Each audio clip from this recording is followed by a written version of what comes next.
Here's a great practical move for gathering.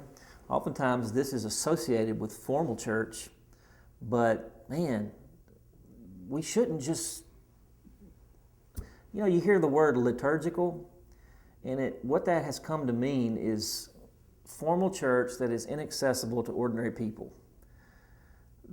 It's time that we get that word back in the heart of the church. It's not a bad word. As I've said before, it comes out of Romans 12.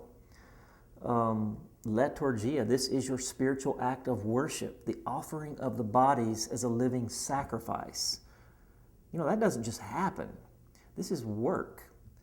And this is what we're doing when we get together. When you go to that football game, Texas A&M game, I don't know, anybody ever been to a Texas A&M game? That's the most hardcore liturgy you're going to find. And there are no bulletins. There's no screens. They know it by heart. In fact, you know what? The Texas A&M game, they have what they call midnight yell practice. All the people will go to the stadium, all the students at least, the stadium on Friday night at midnight to practice the worship. That's amazing. So that they'll all be together the next day. We could take a page from their book. So here's an idea I want to dive into as practical for worship. Processional. I said all that to say in liturgical churches where you might see the notion of a procession, which is, again, it's where you see people in robes carrying sacred objects, and that's fine, but it doesn't have to be that way.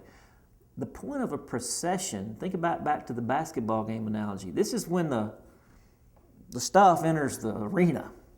The cross is carried in. The Bible, it's awesome to carry that Bible as a sign, as a symbol. If you're having the Lord's Supper, to carry those elements in. Banners, it orients people's attention. Banners, again, those have kind of been relegated to a certain part of the church too.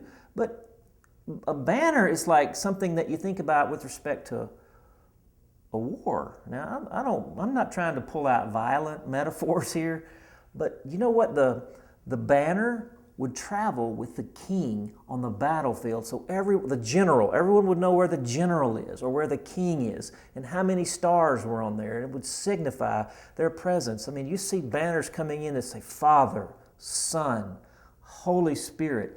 It's visual. It's orienting people. I'm going to go a little bit longer on this piece and point out this story. I love the story of David when he's coming back into Jerusalem with the Ark of the Covenant. I appreciate Louis Giglio and the Passion People for really lifting this metaphor out for us. It's tucked away in there. They have the record company they call Six Steps, but they call it Six Steps. It's a worship record label because you remember what happened the first time was they had the Ark of the Covenant. They put it on a trailer, and they just completely didn't follow the instructions. And the thing starts to fall off the trailer, and a couple of the guys go to rescue it, and they are torqued. They're torched. Their order of worship was bad. They had gotten out of this order that the king of the world had given them, and so the next time they go to do it, they follow the rules precisely.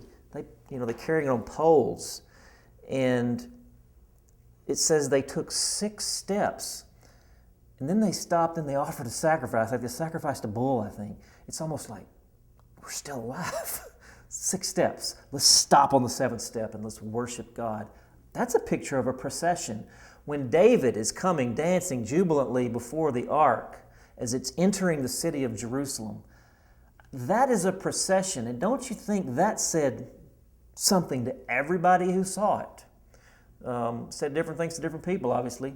But it was saying, guess what? The God is coming into the city. Stand at attention. Tune your heart. Behold listen. On we could go. It'd be worth thinking about that, a procession as a part of a gathering.